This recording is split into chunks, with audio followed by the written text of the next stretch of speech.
Hello and welcome to Policy Bazaar. I'm Arjun Bhagat. Now, as per World Bank estimates, the population of senior citizens in India will double this year from where it was back in 1996. Now, this puts us in a unique population scenario. We'll soon have the largest population of senior citizens. And given that our average life expectancy is also increasing now. Now, health insurance is more important for the elderly than any other form of insurance for the simple reason that as age advances, our vulnerability to diseases and illnesses also increases. In fact, any medical emergency in this age could result in severe financial crisis owing to higher inflation and rising healthcare costs in India. Unfortunately, a number of insurers are still holding their reservations about extending healthcare insurance to senior citizens, as this usually involves higher claim ratios. Now, if they do provide one, it usually comes with a certain number of caveats. Today, we'll discuss about health insurance plans for seniors with Yashish Dhaya, CEO and also co-founder of Policy Bazaar. Welcome to the show, Yashish. Now, the age limit is about 60 when it becomes really difficult for senior citizens to get these plans. Why is that the case? We deal with all the insurance companies, and what everybody tells us is give us customers between 25 to 45, because those tend to usually be the most profitable customers. So there's no company that comes and tells us give us customers above 60, right? Because that's the customers who have a lot of claims. They have a lot of disease, chronic diseases on a regular basis, claims coming year after year. Of course, if people do not have their health insurance in advance, so the law is that the health insurance cannot be cancelled. So if you buy it when you're 25, you will have it till you're 95. Nobody can take that away from you. And that's happened in the last few years. In the last few years, right? So nobody can take that away from you. However, as you get older, the insurance companies, for obvious reasons, it's obvious because that's when the expenses start coming in. Expense can happen anytime. As I mentioned, my friends have had heart attacks in 35, age is getting younger, health habits, etc., pollution, all those kind of things. But after 60, the claims start becoming a regular piece. And the claims are usually higher than the price of the policy. Now, if you were running an insurance company, why would you want to pay more claims than premium on a regular, continuous basis? That is not a feasible business. So obviously there has to be a balance between those age groups. And what we find is most companies insist on medicals after the age of 45. After 50, the medicals become more severe. And after 55, 60, the medicals are extremely diligent. They want to make sure that if you have a pre-existing disease, etc., it is found out at that stage. Or if there's a family history, it's found out at that stage. Nobody wants to take on a known cost.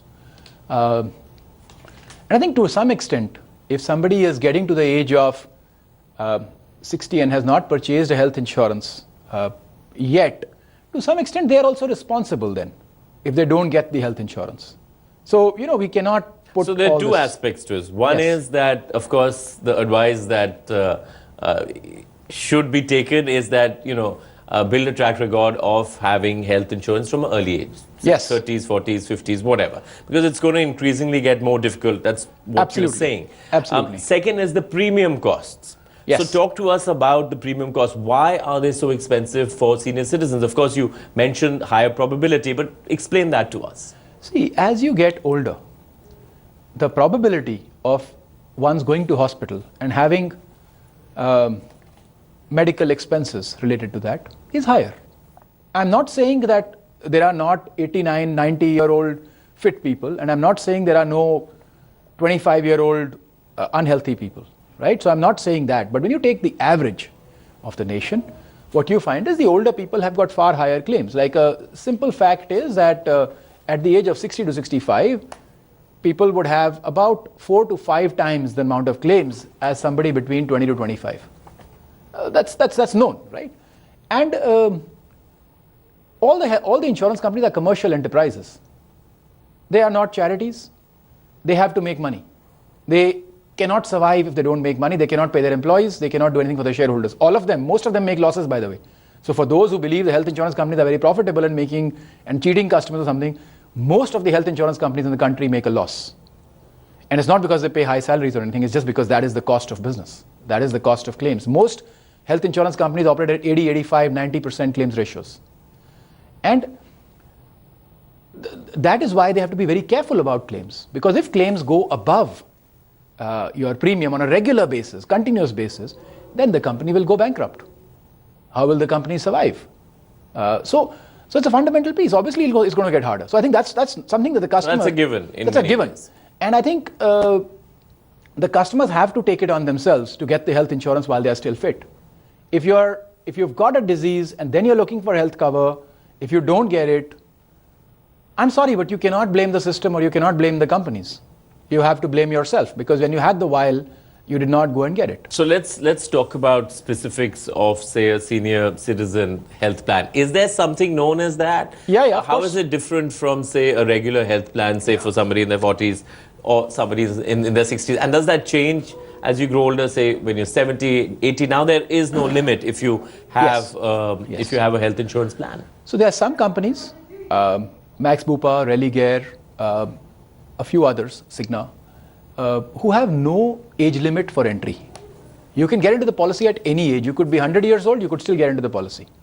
They look at you as a risk and they take you on as a risk. There will be a cost and they may even reject. So they may say we will not give a policy. So for that tall claim of, nobody ever being rejected, we face it every day. About, once you get beyond 60, about 20-30% of the people cannot get a policy at all. And we try the best. We try with all companies. We know which company can possibly get you the policy, etc. But eventually it comes out, sorry, sir, you just can't get a policy, right? But at the same time, when we talk about senior citizen plans, that's different from plans being available throughout life. Now, senior citizen plans, they usually have an element of copay. What does copay mean? Copay means that if there is a claim, 20%, 30%, 40%, 50% of the claim shall be paid by the individual. In that situation, the companies are willing to give a plan to customers who are above 60 or and may also have pre-existing diseases, even without medicals. So, conditions get relaxed as you move into copay. And of course, some of these plans also have low cost. They're not very expensive. So they were brought out with this specific need that there are customers out there who just cannot get a health insurance plan because they have some pre-existing disease or something or the other, and they want to get into a health insurance plan, and they are happy to pay some part of the claim themselves, of the cost themselves. And so they got these co-payment plans. So Star Health has a red carpet plan, which is for people between 60 to 69 years. You can keep the plan for much longer, up to 75 you can keep the plan. Oriental Insurance has a plan called Hope, which you can continue with till the age of 80. New India has a plan which you can take up to 95. And as I said, Religare, as well as Cigna and Max Bupa and Apollo have plans which you can purchase at any time in your life. However, they may, after doing your medical, they may come back with a demand for co-payment. Or they may come back with exclusions that, sorry, these 5 diseases will be excluded. And if you are willing to accept that, you can go ahead. Or they may say you have to pay a higher premium basis your situation. Right. And what about, say, the advantages for senior citizens between individual and family floaters? Yeah. Of course, we get a lot of this. We get a lot of this where customers come in and they say, I want to buy a plan with my parents. And the parents are a senior citizen or very senior citizen. And we usually advise them to take separate plans because actually they think that because they are including the senior citizen in the plan, the senior citizen will get included in a plan which otherwise they may not have got individually. And sometimes that is true. Sometimes that is true. That instead of going for a co-pay, etc., you just take a senior citizen plan and include them. But the cost for everybody else goes up. And it may sometimes be better. One may be able to help just identify a plan which they can buy on their own individually. So it's usually better to go for separate plans once the person is above 50 years of age, as we said. And beyond 60 years, which is what we're talking about senior citizens, it doesn't make sense to to club those in the family floater plans. It certainly does not help. Right, Yashish. Now, what about the exclusions as far as senior citizens go? Are there specifics which are already included in a policy? Sure. Say, suppose you get a policy, you manage to get a policy when you're 62 or 63. Yeah. See, in most senior citizen plans, there would not be exclusions. However, on basis individual cases, and suppose a medical was done and it was, or a pre-existing disease was declared, there is a possibility that that pre-existing disease might be excluded. So for example, if somebody had a heart condition, that could be excluded. Or if somebody already has diabetes, and some heart conditions and diabetic related diseases may be excluded. There are also plans which are like heart care plan, diabetes care plans, which are kind of care plans which one can also take while they're a senior citizen or not a senior citizen, which do not exclude those particular conditions. So this is separate from top-ups? These are separate plans from senior citizen plans. These are individual, there's a plan which is for thyroid care. There's a plan which is for heart care. There's a plan which is for, so if you have any of these pre-existing diseases and you wish them covered, these plans have got 2 or 3 advantages. One is they can get you discounts in those situations where you have that condition. Second is they can actually pay for some of those situations, right? So you kind of do get the benefit. They understand that you're not being covered by most usual plans, but because they have gone to the depth of this particular disease, they're able to cover some of the areas of that disease. There's a heart care plan, which you can purchase even though you may have had a heart attack. So one has had a heart attack, has had open heart surgery or something of that sort, and still they can purchase this heart care plan, which will take care of heart conditions. Flexibility is coming. Companies are trying very hard to address this. See, the problem with the country is not many people have health insurance. Only 5% of what you and I, all the non-government people who go and pay at hospitals, only 5% of that comes from insurance companies. 95% is paid by cash, which means that 95% usually does not have health cover. So basically you're saying we're a pretty underinsured country and most now. people who are going in for insurance are the people who know that they are going to have claims. A lot of people who are going in for insurance are the people who already know that they are going to have claims. So the insurance companies are slightly wary. Right. For example, if in the UK, you could have diabetes and you could buy a health insurance plan and there is no problem at all. But that is because everybody is buying the plan. So it's not that only diabetics are taking the plan. Right. So there's a certain volume there, but we have to take a short break. We'll come back with a couple of questions on this subject. But do write to us if you have any queries at queries@policybazaar.com. What about the tax breaks which are available? Because that's also quite important. So senior citizens, that is people above 60-65, can take can take a health insurance of 30,000 rupees and they will get a tax rebate on that. Not only do they have to buy, but even their relatives, like I could buy for my father and I would get a tax break of 30,000 rupees. So this is done to make sure that people take advantage of this and people purchase plans for senior citizens. For very senior citizens, people above 80 years of age, they do not even need to have a health insurance. So if they just go and have medical bills of 30,000, 35,000, because one understands that maybe they're not going to get health cover at that age, it's going to be difficult. Although there are options, if they try hard enough, there are options. But at that age, you could just submit the bills and you get a tax break against those also. So that same condition has been further relaxed in that situation, but 30,000 rupees is what one can get under 80D for senior citizens. Right, Yashish, it's time to take questions from our viewers. We've got Rajesh. He's an NRI working in a private sector. He is covered under his company's life insurance scheme. He wants to know whether he should be taking a health insurance plan with critical care and accident coverage in India. And he may return at some point and settle in India in a few years' time. Can that actually be done? It can be done, but I would not advise it. I think what he should do, see, there's lots of maze in this. He's an NRI, he's living abroad, he's not here, he may return. A lot of people may return. No, but legally, can you actually do that? If you're an NRI staying in, say, X country, but can you buy a plan in India? While you were here, you could have bought the plan. All right. And then you just continue it. And there are lots of NRI plans also, both for life insurance and health insurance, which you can buy. There are lots of worldwide plans that you can purchase. There are lots of travel plans which you can purchase where you could be away for 2 years. So there are options out there, but in general, no. The answer, the principal answer is, no, please do not buy a plan here. Buy it when you return.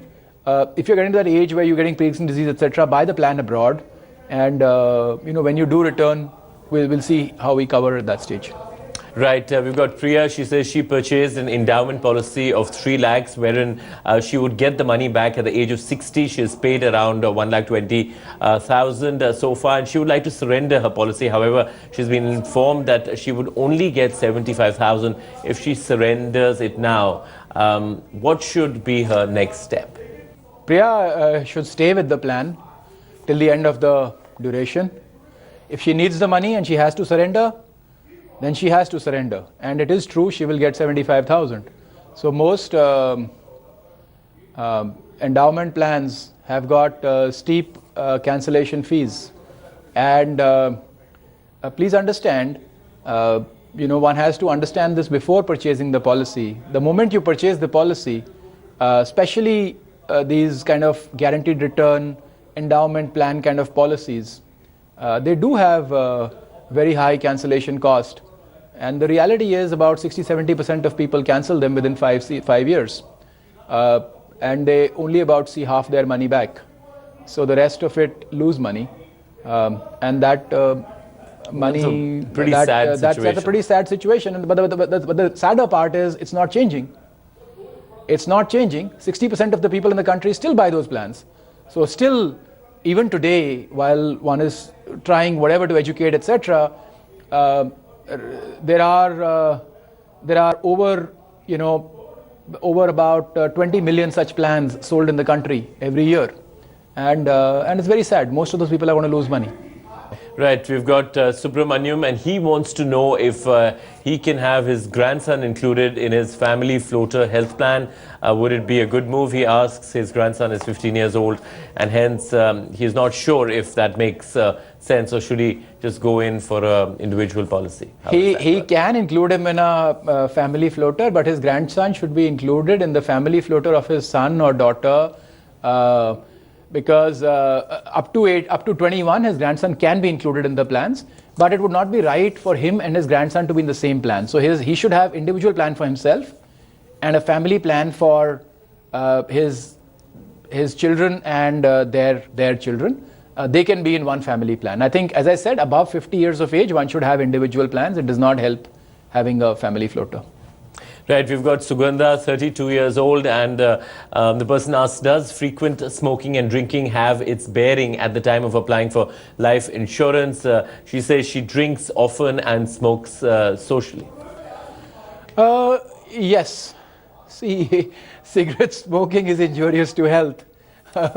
And there is found to be a correlation between longevity and smoking.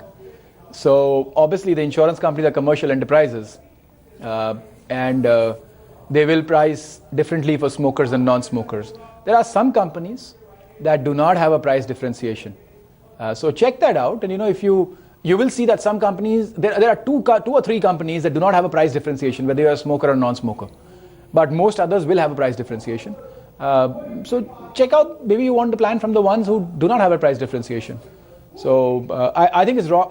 Like, I don't want to get into the wrong and right of it, but those companies will mostly get people who smoke, but probably they figured that they may be slightly higher cost, etc.